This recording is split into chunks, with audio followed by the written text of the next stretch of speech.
We're on. Hey, how are you? Good. How you doing, Danny? I love this. It's very, it's kind of like childhood nostalgia. It's got Nickelodeon vibes. It is, right? It was created by Vem, who is our artistic director or something. Great job. Like that. She's amazing. Yeah, fair play to her. She's the best. Yeah. She's very creative. I like that you're looking at the green screen and really trying to sell that's behind us. I'm not touching it because the paint is wet. It's nothing to do with anything else. No, exactly. It's this is real. Okay, this is a real. But this is not digital. This is made. We are in a real confession booth. It does feel like a little booth. So we have here with us Danny O'Brien. How are you? Good. Do you know, it's weird because confession booths in Ireland are very different places, especially if you're raised Catholic. And I feel safe here. This feels like a safe space. Absolutely not a safe space in a Catholic church. So, isn't it supposed to be though? Like, aren't you supposed to just confess your sins? Yeah, it's like some weird kind of blackmail. It's essentially like the same as what they do with Scientology when you have to go clear your theons and all that, and like some creepy priest on the other side of the window going, "Really, tell me more about your impure thoughts." It's awful. I like that you knew I would be able to relate to the Scientology example. Yeah.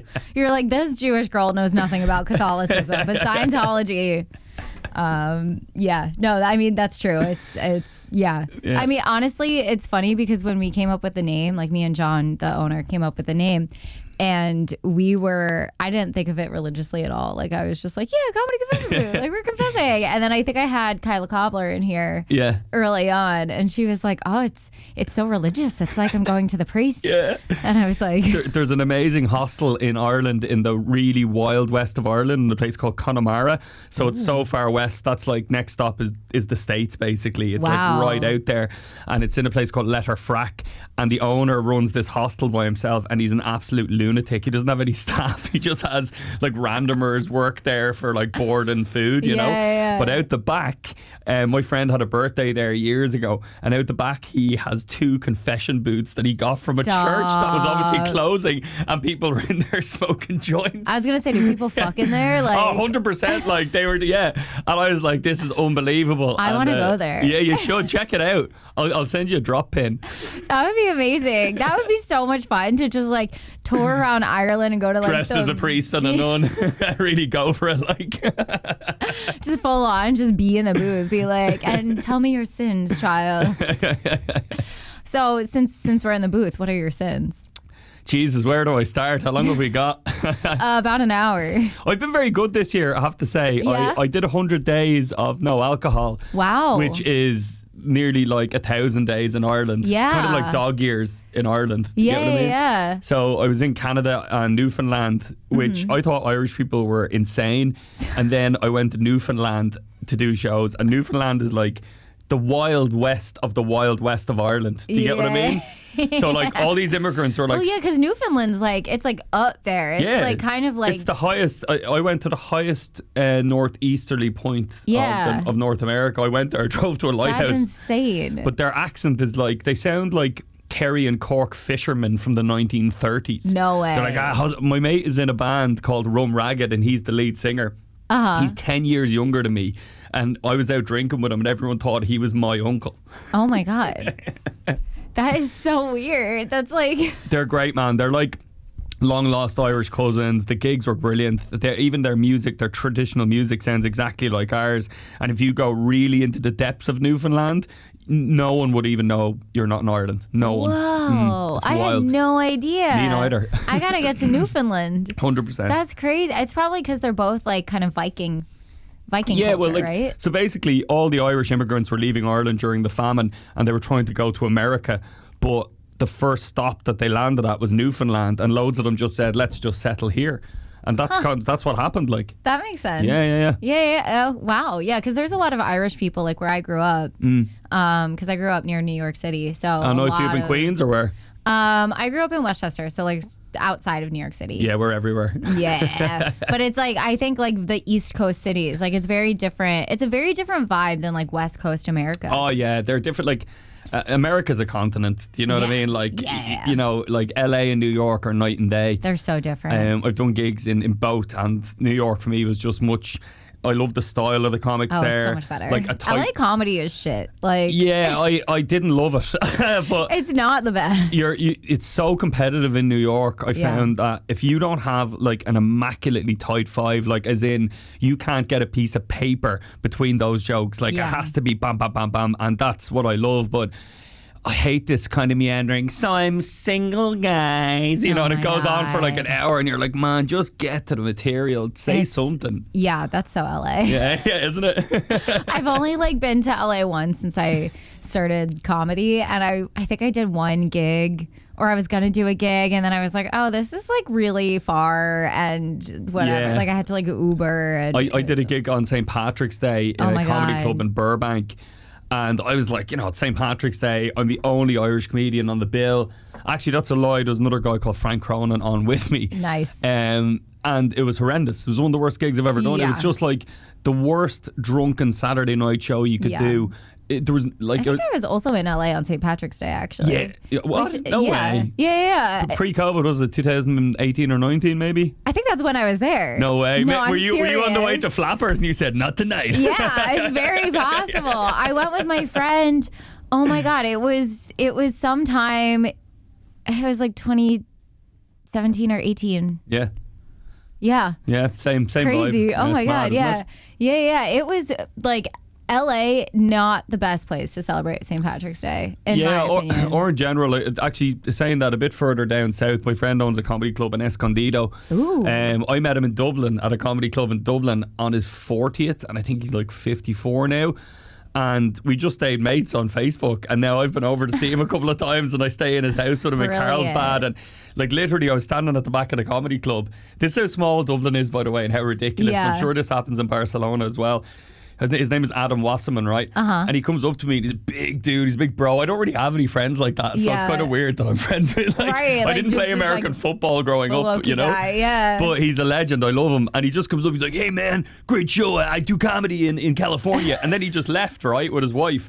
And then I had to meet my girlfriend at the time, who was meeting a load of English friends in this bar, which is now closed down, called the Mercantile. And I went in, met them, we're all chatting, and he was there. Now there's a million bars in Dublin, and he was there with his wife, and we ended up drinking loads of shots, and now we're good mates. And we talk all the time. Isn't that nuts? It's crazy. It's a small world. Like that's how.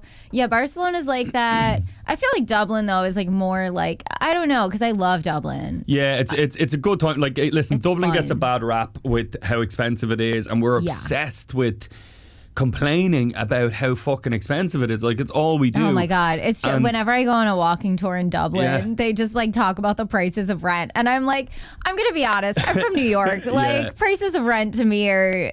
The rent is, but like it's comparative as well. Now I have to say, anyone I've got a few friends in New York, and I've a few family members that live there. I lived there, Jesus, when I was 21 years of age. But I lived in Williamsburg and Brooklyn before it was gentrified, and our rent was cheap. Our landlady, it was so cheap. Our landlady was a drug dealer. We'd no lock on our front door, we'd no lock on our actual door, and no one ever broke in because it was so chaotic. And you'd be sitting there like eating your dinner or whatever, and all you'd hear is like, and you're like, what? And it was her upstairs, and she wasn't chopping carrots, put it that way. But as a result, we never got broken into. She was this legendary Latina like gangster. Amazing. And we lived above a fish shop that never sold fish ever. So take from that what you will.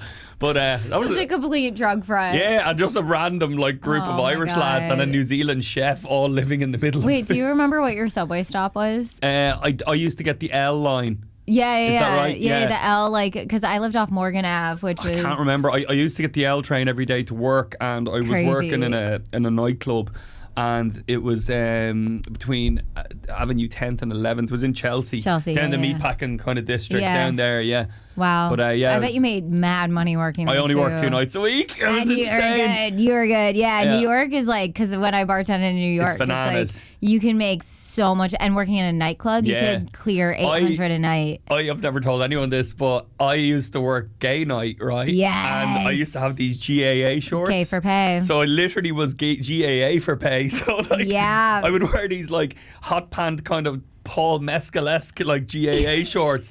I made a fortune. I think I made over a grand one night. Oh my God.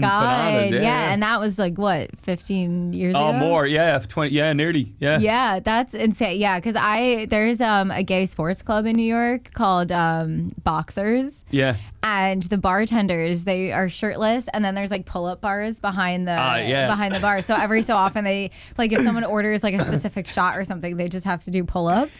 And they are so hot. I went for the Super Bowl. So I had a lot of gay friends in New York because I went to NYU where every guy there is gay. And we went to Boxers for the Super Bowl, and it was so much fun because it's just gay men, women watching sports, like not caring. And then the halftime show comes on and we're all like, oh, we must watch Katy Perry, our queen. Yeah, and then playing ABBA at the interval.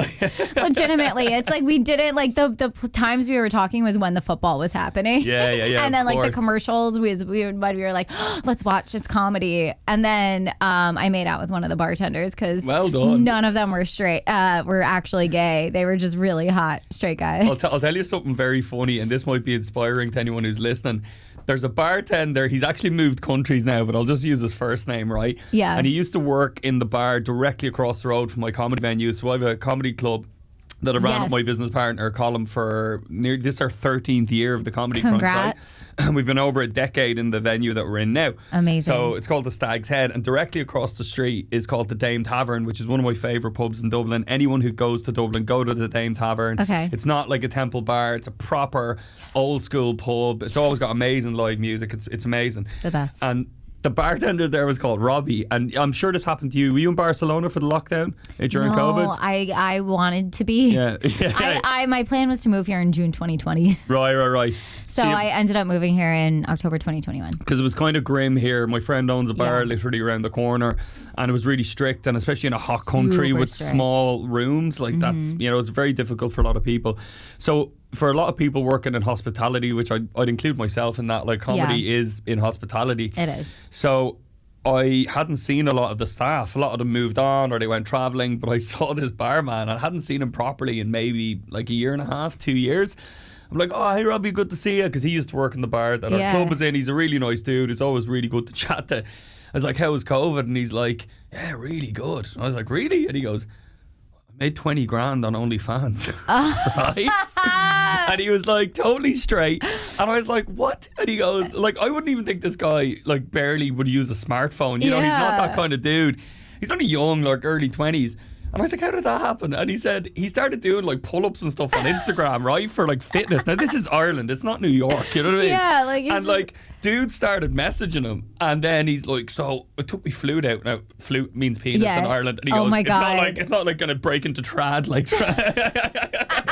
just Pied Piper. Oh my God. But basically, like, wait, I did not know that Irish people called penises flutes. Yeah. I did this show about meditation and stuff, and I remember listening to this meditator guy called Davey G, who I still listen to, and he's actually coming to Ireland bizarrely. I'm going to try and see his live show, but anyway, and I remember in the meditation he used to just go, okay guys, we're going to get you to breathe nice and softly, you're just a hole in the flute. Oh my God. And every time he said that, I would absolutely fucking lose my shit. But so Robbie said, yeah, these guys started messaging me saying, will you take your flute out? So basically he would just take his dick out and do like pull-ups flaccid. So he didn't even have a boner. So he would do flaccid pull-ups, and then that moved into OnlyFans, and he made 20 grand, and then he got like 2 grand taken off, you know what I mean? Yeah, like OnlyFans. yeah. And he remember he showed me his phone, and he goes, they're after taking 2 grand off me. Like he's fuming, right? And I was like, that's the world, man. Everything we do, you get deducted. And he goes, they're after taking 2 grand off me. He goes, OnlyFans is trying to keep the working man down. Like he's just done a double shift in a fucking coal mine. Yeah. It's like you're doing pull-ups with a flaccid penis, like you were doing pull-ups anyway. You just took your pants off. Now you're getting 20 grand for it. Like, fuck off. I hope he's still doing that. Yeah, I think he is. He's moved to the Czech Republic, but as far as I know, his OnlyFans is still very active. Nice. Nice.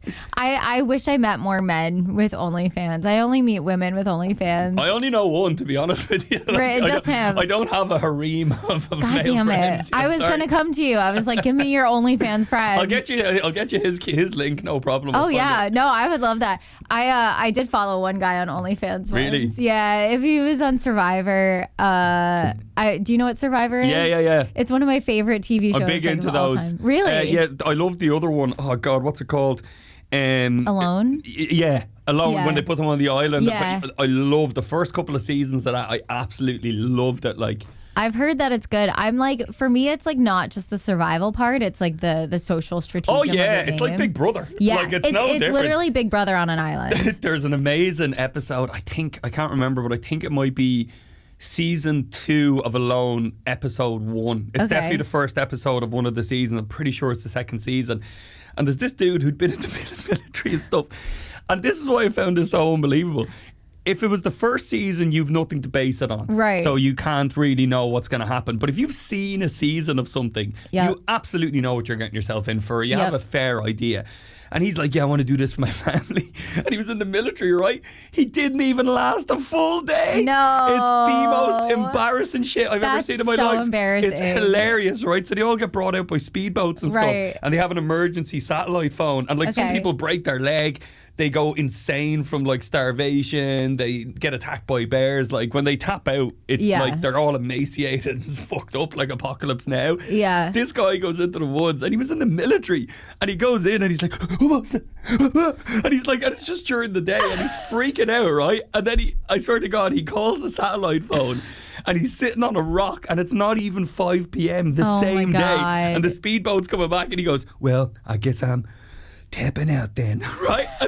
And then as the speedboat's coming in, he goes, when they say you're alone, they ain't lying. And I'm like, yeah, obviously, it's the name of the fucking show. It's literally called Alone. At least fake an injury or stay one night. Yeah, like just stay one night. That's my biggest. Like some people quit on Survivor and stuff, and I'm like, you just got to get through the hump. Like there's an adjustment period. You just 24 gotta get hours through should be it. the minimum requirement Yeah. for survival television. Yeah,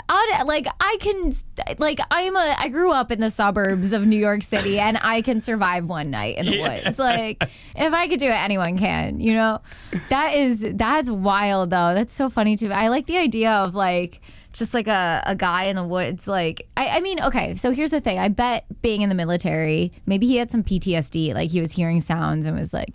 Yeah, he just seemed a bit clueless. He didn't specify what he did. He could have been like a postman or something. Yeah, that's true. I know because Worked people in IT, like. Well, I know the only stuff I really know about military is because of in Israel, if you want to be a citizen, just because I'm Jewish, I was like, it's mandatory 2 years. Yeah. Greece is the exact same. Really? Yeah. And there's a few other countries as well.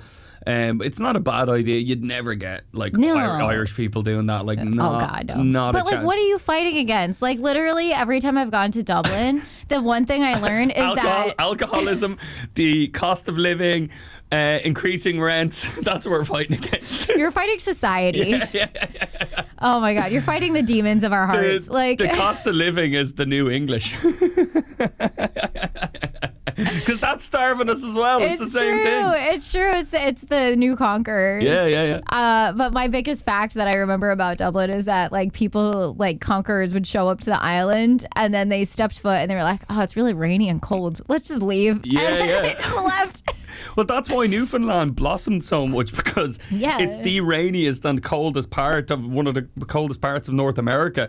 So when the Irish people got there, they flourished. Yeah. They're like, this is unbelievable. That makes sense to me. It's similar. They're like, look at all this room and like we can grow potatoes and the English can't get to us and sell them. It's amazing. Yeah. I mean, great potatoes, great potats. Yeah. Okay, wait. So I want to learn about you, about your comedy career. How did you get into comedy? I started over 15 years ago. Okay. So That's a long time. I was in Australia.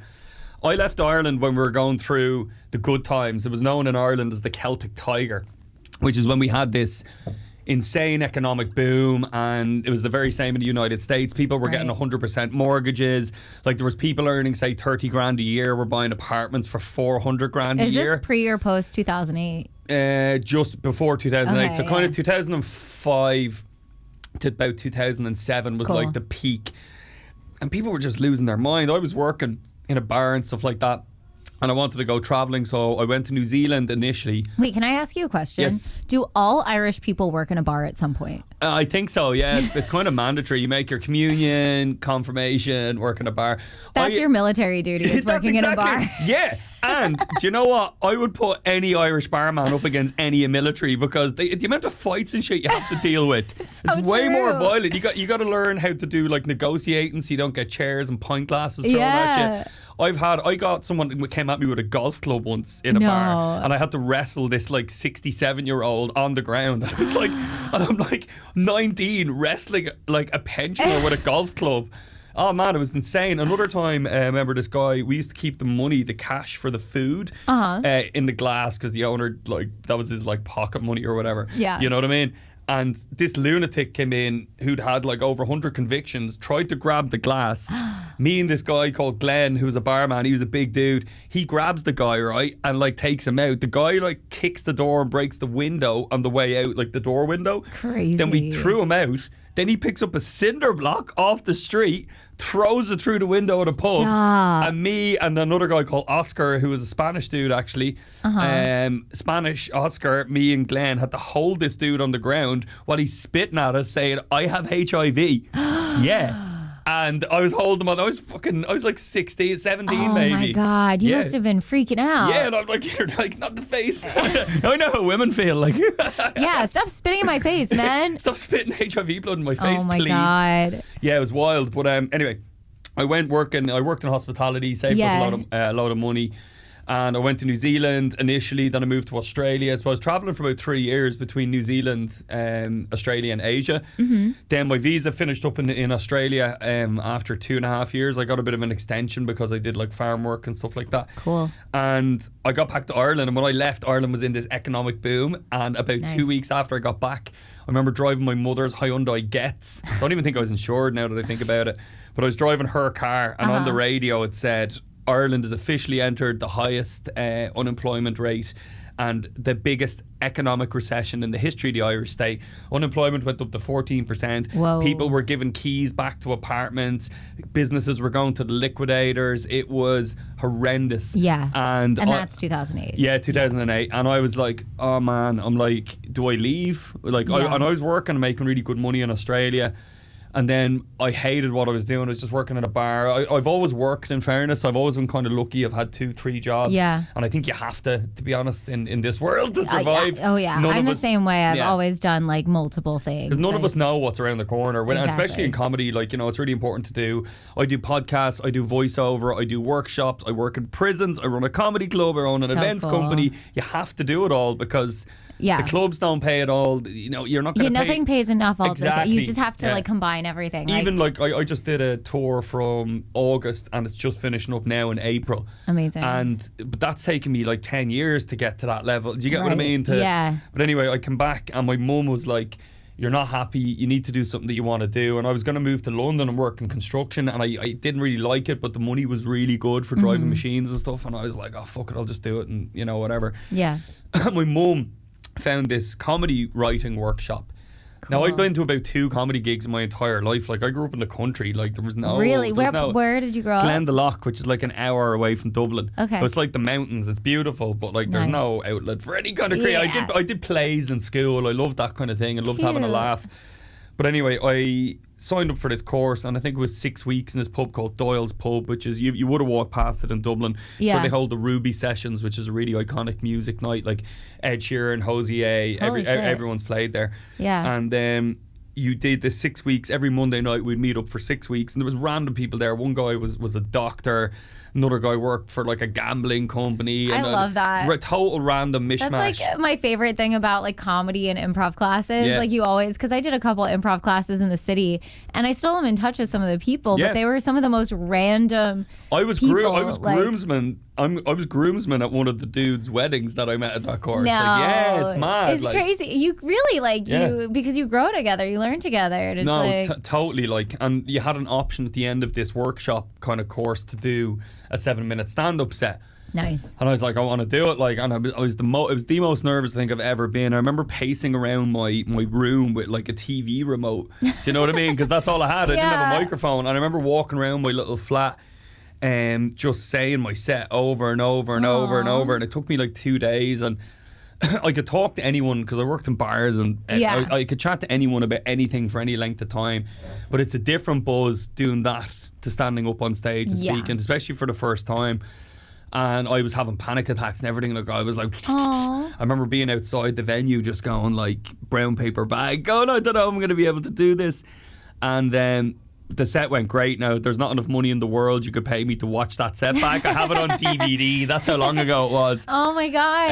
DVD. I know. I have a DVD of it somewhere. It's buried in a time capsule. But I just loved it, and I was just instantly hooked. And then the second gig I did was called Battle of the Axe, which is like a local competition, and you win like a little trophy, which is like a rubber duck thing. Cool. And I won that. And the third gig, I died on my ass so bad, I nearly never did comedy again. Yep.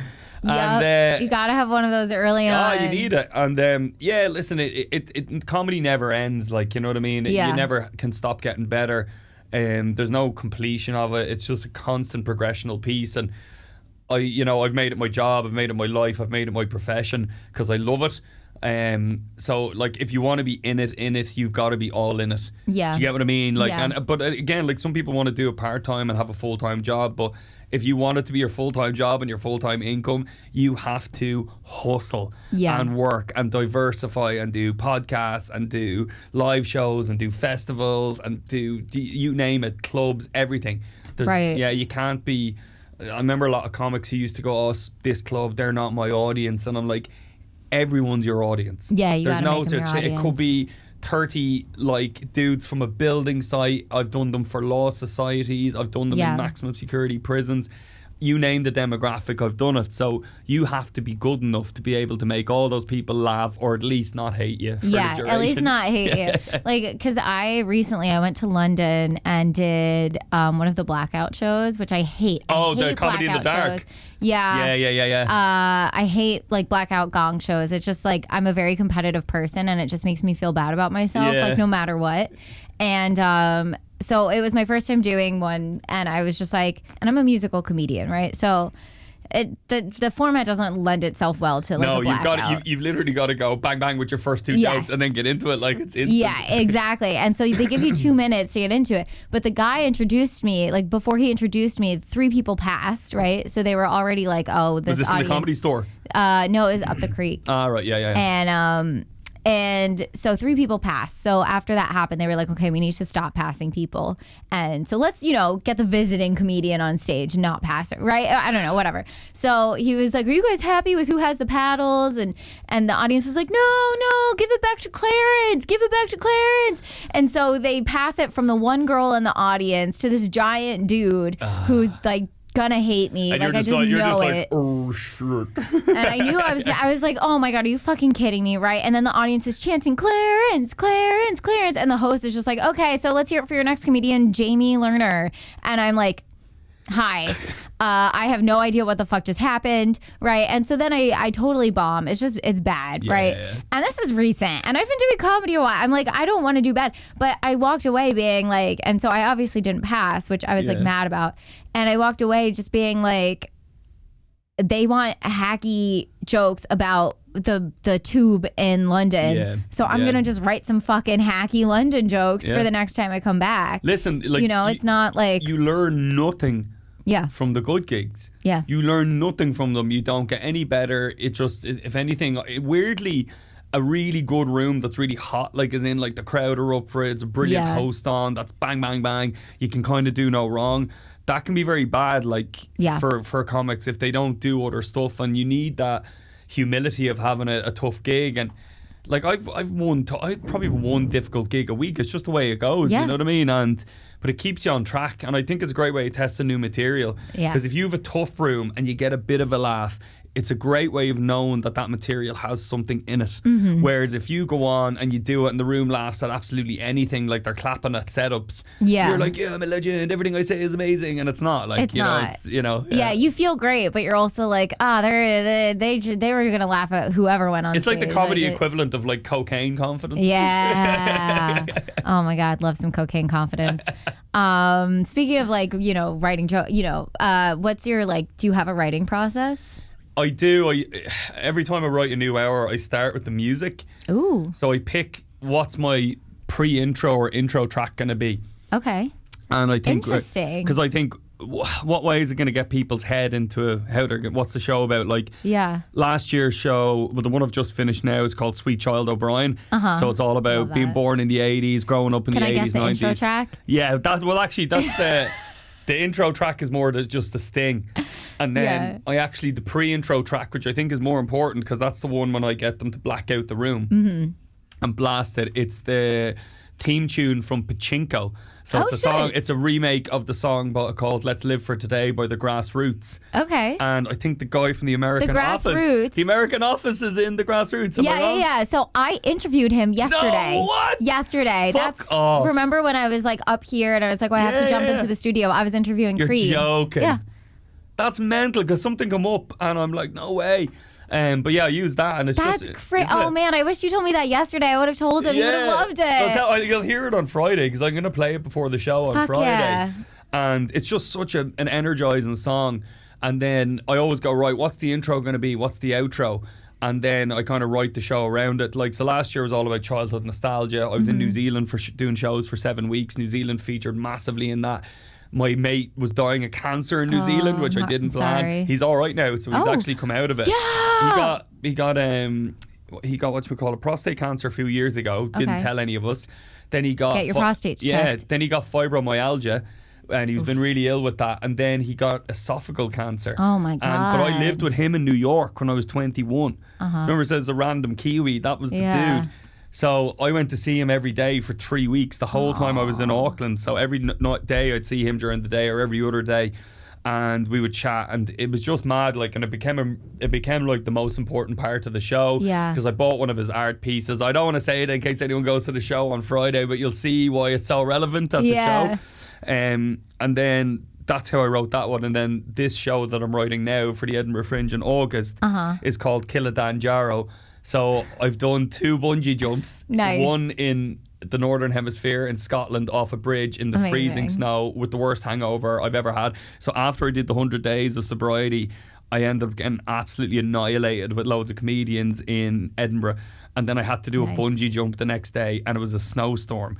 And I had to go with my friend and his wife and his kid in like a 1 litre Skoda, and it was like Lloyd Christmas, you know what I mean? Ridiculous. And I had to do this jump. It's called Highland Fling, which is an excellent name for a Scottish bungee jump company.